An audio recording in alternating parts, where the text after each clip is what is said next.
আয়ুষের মৃত্যুর খবর নিশ্চিত হলো এবার অসন্তোষ প্রামাণিক এবং দেবলীনা। হ্যাঁ বন্ধুরা, ভিডিওটা লাইক দিয়ে দেখতে থাকুন। যে মুহূর্তে কিনা হঠাৎ করে কুসুম কোনো রকম কোনো ফোনে আয়ুষের সঙ্গে যোগাযোগ করতে না পেরে এক পর্যায়ে যখন কিনা ঈশানকে বলে, ঠিক সেই সময় ঈশান যখন কিনা আয়ুষকে শেষবারের মতন ফোন করে, ঠিক সেই সময় রাশ ড্রাইভ করাকালীন আয়ুষ যখন কিনা ঈশানের ফোন রিসিভ করে বলতে থাকে যে ঈশান আজ আর তুই কোনো মতে আমাকে থামাবি না। ঠিক সেই সময় ঈশান বলতে থাকে যে ভাইদা তুই যে পরিমাণে উত্তেজিত হয়ে তুই রাশ ড্রাইভ করতে করতে গাড়ি নিয়ে বেরিয়ে পড়ে, তার পরবর্তীতে ভাইদা যে কোনো সময় যে কোনো দুর্ঘটনা ঘটে যেতে পারে, তুই কেন বুঝতে পারছিস না বলতো? জাদুঘর হতে পারে এখন বুঝতে পারছিস না, কিন্তু পরে ঠিকই বুঝতে পারবো, ওকে একটু সময় দে।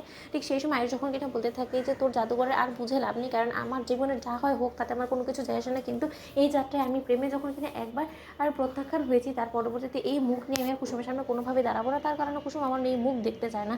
ঠিক সেই সময় এই কথা বলতে না বলতে হঠাৎ করেই যখন কিনা অপর দিক থেকে আসা একটা কাভার্ড ভ্যান যখন কিনা আয়ুষের গাড়ির সঙ্গে ধাক্কা লাগে, এবং সেখানে যখন কিনা ঘটনাস্থলে আয়ুষ ছিটকে পড়ে যায় রাস্তার ধারে, এবং অনবরত রক্ত বেরোয়ার কারণে যখন কিনা আয়ুষ সেখানে ঘটনাস্থলে আহত হয়। ঠিক সেই সময় আয়ুষের কোনো রকম কোনো শব্দ না পাওয়া মাত্রই যখন কিনা ঈশান চিৎকার করে ওঠে এবং বলতে থাকে যে ভাইদা, ভাইদা তোর কী হলো? ভাইদা তুই কোনো সারা শব্দ দিচ্ছিস না কেন? ভাইদা তুই আমার কথা শুনতে পাচ্ছিস? ভাইদা চুপ করে রইলি কেন? ঠিক সেই সময় কুসুম তখন কিনা বলতে থাকে যে কী হয়েছে ঈশান, চুপ করে রয়েছেন কেন বলুন না। ঠিক সেই সময় ঈশান বলতে থাকে যে জাদুঘর আমার কেন জানি মনে হচ্ছে যে ভাইদের বিশাল বড় একটা অ্যাক্সিডেন্ট হয়েছে, নয়তো বা ভাইদা আমার সঙ্গে কথা বলতে বলতে হঠাৎ করে চুপ হয়ে গেল এবং কিছু একটা এসে ধাক্কা দিল, সেটা আমি সুস্পষ্টভাবে বুঝতে পেরেছি। ঠিক সেই সময় অনেক ঘন্টা পেরিয়ে যাওয়া মাত্রই যখন কিনা এক পর্যায়ে থানা থেকে ফোন চলে আসে গাঙ্গুলি হাউসে, এবং থানা থেকে ফোন চলে আসা মাত্র যখন একটা ইন্সপেক্টর কনফার্ম করে বলতে থাকে যে আমি কি ইন্দ্রাণী গাঙ্গুলির সঙ্গে কথা বলছি? আসলে আপনার বাড়ি থেকে কয়েক কিলোমিটার দূরে একটা ভয়াবহ দুর্ঘটনা হয়েছে, ট্রাকের সঙ্গে সংঘর্ষ হয়েছে আপনাদের গাড়ির, এবং সেখানে আপনার ছেলে আহত অবস্থায় ঘটনাস্থল থেকে আমরা উদ্ধার করেছি, এবং বর্তমানে সে হসপিটালাইজ আছে, এবং মনে হয় না যে ওনাকে আদৌ বাঁচানো যাবে, কিন্তু তার সত্ত্বেও শেষবারের মতন আপনার ছেলেকে দেখার জন্য